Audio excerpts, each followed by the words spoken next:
Hey all, it's Chase from the All Blue Crew. Today we're looking at round number 2 of my Jewelry Bonney playthrough at Locals here, and that's, I think this was a mulligan hand. This ended up being 2 2Ks, 2 Zoros, and a 4-drop blocker. I am going second in this matchup. Reiju's going to go ahead and start off with an event to search for something pretty cool. I ended up winning the die roll, so I obviously wanted to take Reiju off of this second curve. Jewelry Bonney doesn't mind being on the second curve just because it kind of lines up with a lot of my plays. I do have the blocker on my second turn, which is going to allow me to set up a Dawn. In this specific matchup, having that extra Dawn set up is really good at, stifling some of the aggression of Reiju, right? Reiju's going to be playing potentially out a lot of, medium bodies as well as some Ichijis, and being able to stop one attack a turn is going to keep my life total kind of high here. Opponent's going to show a pretty great start here. Going to go into the stage discarding an Ichiji. That's scary, right? Because that Ichiji is going to come down potentially this next turn if he does have the unsuited version, right?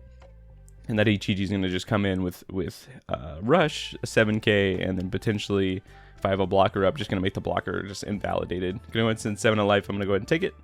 So this is a little bit of a view of the potential matchup here in the future when Red Purple Law gets banned. A lot of balls on this Reiju player for showing up with Reiju in a Red Purple Law still filled meta, but he got pretty lucky. He didn't see a lot of Red Purple Laws as he was playing through here.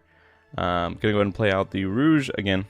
I'm on the even Dawn turn. I'm Bonney. I play blockers, right? We go blocker, we go blocker. We're gonna try to play the ones that let me set up at least one Dawn so I can go ahead and continue to rest his board, right? So we're gonna go ahead and see another stage activation. I think he's got 3 of the suited up forms of the Reiju, of the Vinsmoke family, right there. Yeah, Niji, Ichiji, and Reiju.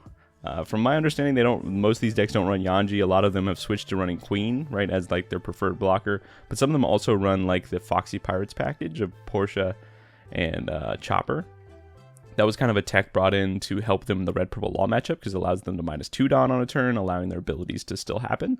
We're going to go ahead and see exactly what I was talking about. The Porsche come out here. Porsche is just going to search top 5, find a potential Foxy Pirates. She can find herself, which in fact she does. That's kind of the scariest thing to see on the other side is just a Porsche finding a Porsche, because then then the Porsche is going to come down again. A Porsche is going to find something else, and all the Porsches can play out the unsuited versions of the Vinsmoke family. So we're going to see Ichiji come out.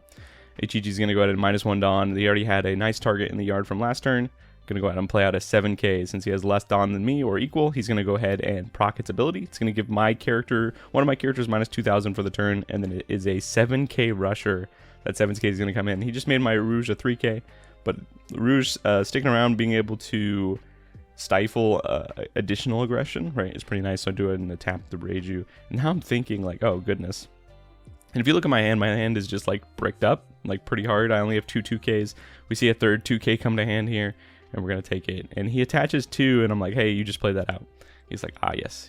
That 2 Dawn was actually meant for his leader, but I managed to stop that plan. This matchup's kind of weird. It's interesting. You definitely want to lean into having a Rouges or lean into an angle where you always have a Dawn up, right? Because right here, he's already established 2 bodies on board. One of them is pretty scary. And the others can get scary if he has additional Dawn to play with here. Up on the 6 Dawn turn, I do pick up another Rouge here, but there's not really much benefit to me of having 2 Dawn set up every turn because I don't really run any events that counter anything out. We're going to go ahead and send just 5 into lead. He's going to counter out of it with a Reiju, and then we're going to play the Hawkins, setting up a Dawn on Rouge. So trying to get to the end game right here. We've got a Zoro in hand. We've got a Kid in hand. We have multiple ways potentially to gum up the board. Reiju does not have a lot of great ways to deal with 8-cost Kid unless they see an Ichiji on the turn that they're trying to pressure the Kid to set it down to a 6k. But I have a lot of 2ks in hand, so I could potentially save it as well. Reiju's Dawn management can sometimes put them in a hole, right? If they -2 many times, right now he's at 5 Dawn. While I'm at 6, I'm going to be going up to 8. He's going to be going up to potentially 7 or 6 if he activates some more children today. So ultimately, it's going to be not great for the opponent here. Potentially, if I continue to just stall out the game and get to my big drops. So right now the plan is to either play out 8-cost Kid or a Zoro later in the game and try to close out with potentially the Zoro. Gonna go ahead and swing with his Ichiji. I'm gonna go ahead and rest the leader. In hindsight, maybe I should have rested the character.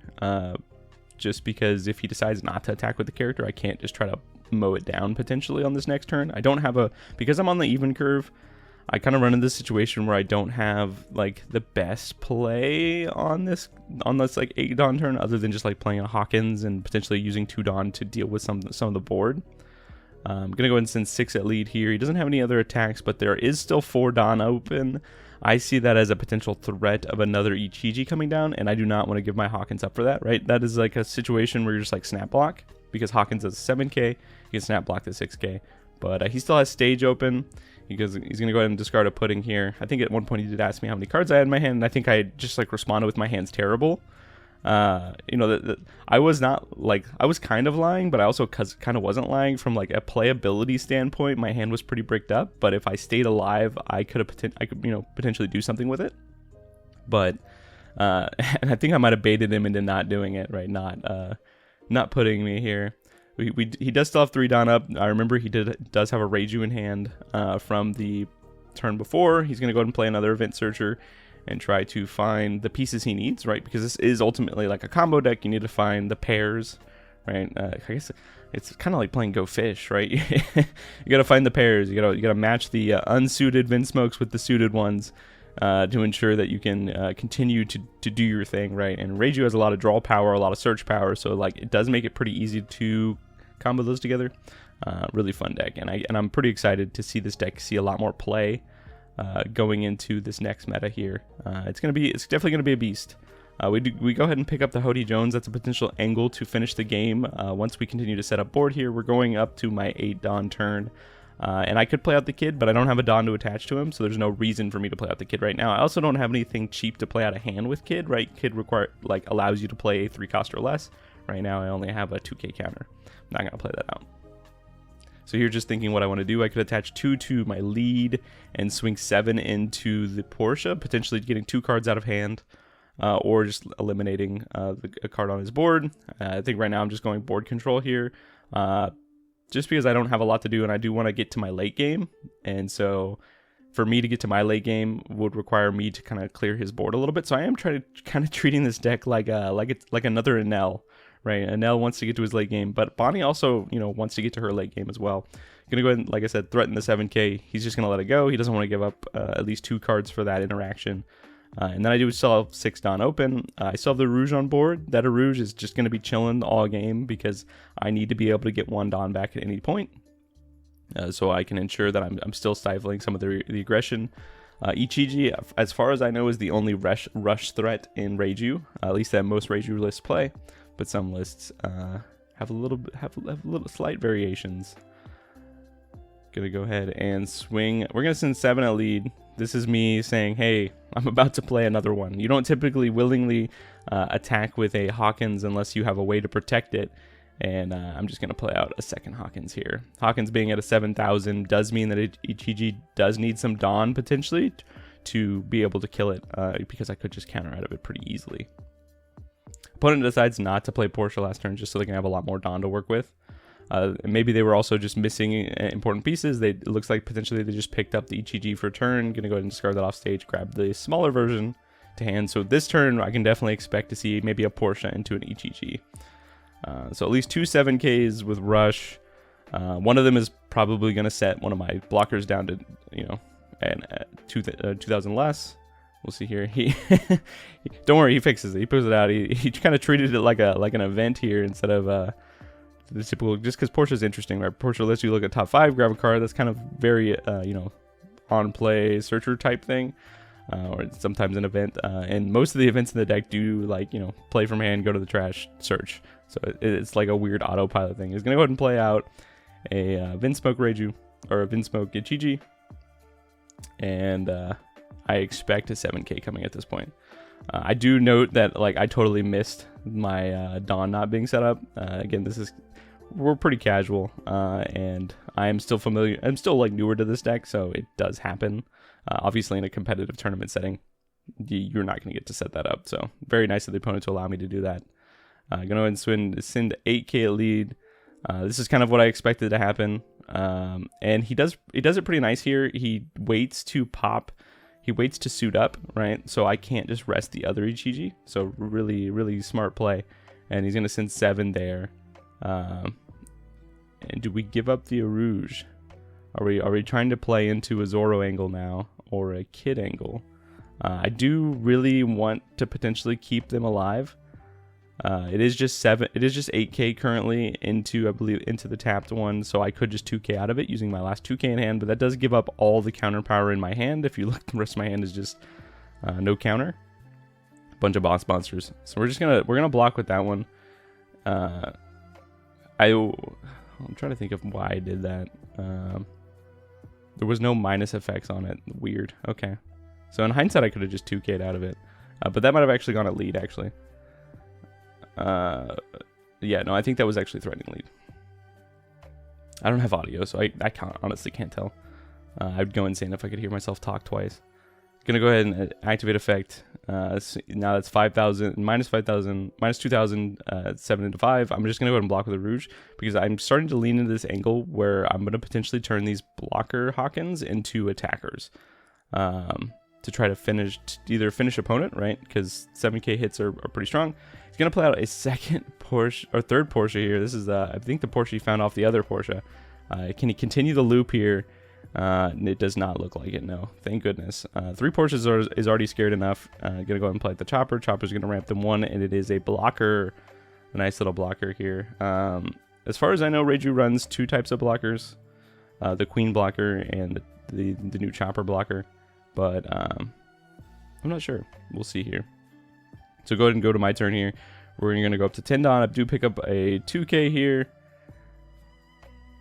And so my hand is like 2k and just a bunch of stuff here. So I think at this point I'm leaning into, I have the Hody in hand, so I'm leaning into the Zoro angle, right? Ultimately, the goal of the Reiju deck is to, or the goal of the Bonney deck is to just hold, and then cheese them out. And it's honestly, it's a play angle that I don't really like. I haven't really enjoyed the angle of holding, trying to hold the fort and then just cheesing them out. But that's what Zoro and Hody Jones are good at. They're good at cheesing them out. So gonna go ahead and sit 5 to lead, get a 2k out of hand. We're gonna play the Zoro out, and because we blocked with the Rouge, we need to keep that 1 Dawn up, and we're just gonna pass the opponent's turn. I am at, it takes 4 hits to kill me. I have a 2k in hand, 2 blockers on board, as well as an ability to rest an attacker. So I'm not very scared of lethal here. And honestly, I think next turn, I'm just going to go for lethal. I think that's the goal at this point. I've got the Zoro set up. Zoro can attack 3 times as long as I have 3 Dawn up. I can also stack some Dawn on Zoro and ensure that I'm pushing heavy damage. This is kind of, once you see Bonney kind of do this, play out the Zoro, you can kind of expect that they're going to try to kill you next turn, potentially. So this brings up the question of, do you just go really aggressive into their leader to try to finish them off before they potentially finish you off, or do you kind of set up with some blockers to try to stifle off the Zoro? Zoro is a fantastic boss monster for the deck. And I know that specifically this deck, unless they run a Red Rock or something like that, cannot deal with a Zoro, right? Other decks, if you slam a Zoro down against black, sometimes even if against blue decks, you can expect it to potentially get red rocked. Even a Nell, if they're at 1 life, sometimes if they're at higher than the 1 life, they'll just Kingdom Come it, right, and just KO the Zoro and trash their life. Because Zoro is a game-ending threat. It is one of the reasons why Bonney is so good against Black Yellow Luffy. Just because Zoro already base stats meets the 9k criteria of their leader. You just attach a few Dawn, and now you're really pressuring your opponent's hand. Gonna go ahead and send 5 elite. I'll just 1k out of it with the Cavendish I pulled off of life, and then we're probably gonna see another attack come in here. Potentially, there aren't a lot of triggers in Bonney, so it's unlikely that I'll hit a trigger here. We're gonna go send 5 at lead. Potentially just gonna 2k out of it. If not, I might just take it. If I end up just taking all the hits here, it's a pretty clear sign that I'm gonna try to go for a lethal. Opponent does still have 7 Dawn up, which is scary. So they could potentially play another EGG, and they could potentially go for a lethal this turn. So I do need to keep in mind that looking at 7 Dawn, because they showed me 7 Dawn, I'm gonna go in 2k out of that. Just kind of push their bluff and say, all right, if you're gonna try to aggro me out this game, I'm just gonna still just try to survive. So opponent's gonna go ahead and send 6 at lead here. I do not have any counter in hand. I do not want to give up, and it's potential bait for him to bait me into blocking, right? Especially if he's representing a potential another 30 GG. So instead, I'm going to go ahead and just take it. I do look at the effect here. I do end up finding a trigger. It's a trigger of rest a character, with a cost of 4 or less. I'm eyeballing that chopper. I'm like, okay, if I rest the chopper, I don't have to Hody Jones next turn. But then I was thinking, okay, they could have queen, and then I'm going to need to Hody Jones anyways. So I might as well add it to hand and potentially stifle off like any wave that they try to kill me. And see if they play out a queen. He does end up tapping 2 for Reiju here, telling me that, yeah, they don't have a queen. And funny enough, after this game, I talked to them. I was like, you know, do you run queen? We were prepared for a queen. And he said, no, he doesn't even run queen. Chopper, I think, is his only blocker.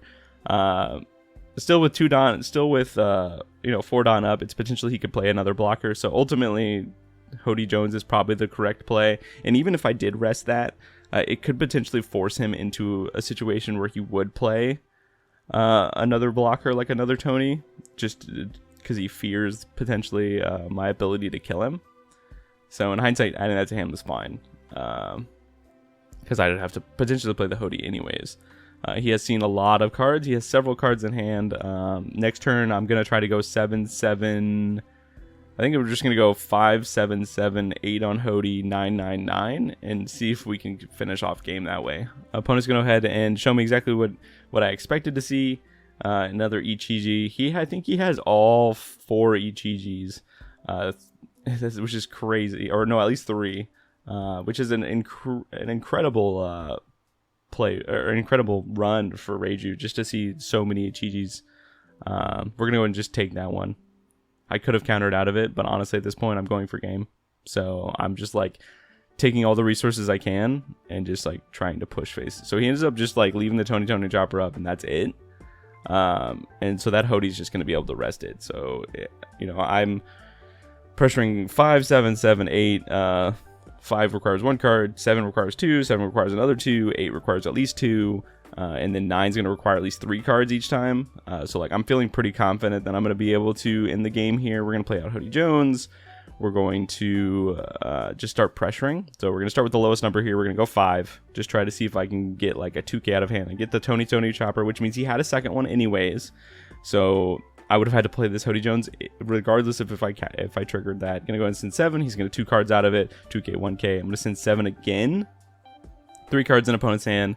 He could give up most of his hand, but knowledge is power in this game, so he's going to go ahead and take it. Next, I'm just going to keep climbing up the ladder. We're going to send 8 at lead. He's going to show me 2 2Ks, going to 9, and then we're going to read Zoro real quick, because I've not played with Zoro very much. We're going to send 9. We're going to go and activate Zoro's effect on attacking to stand him back up. So 9 at lead, he takes it. We're going to go ahead and send another 9 at lead. Honestly, we just have to pray that he doesn't have 2K, 2K, 1K. And we're going to send 9 again, and he didn't. He had 2K, 1K, and that's it. He just needed to see any amount of counter off the top of his life, but he did not. I think he ended up having the event in hand already. And then he said his last life was Judge, so that finishes up the game. I do end up cheesing it out. Does it feel like an earned victory when you cheese out with Bonney? I don't know. It's definitely a weird gameplay, and I don't know if I'm a big fan of it. But anyways, we're up another game with Bonney into our Reiju matchup, and with that, we'll see you in the next video.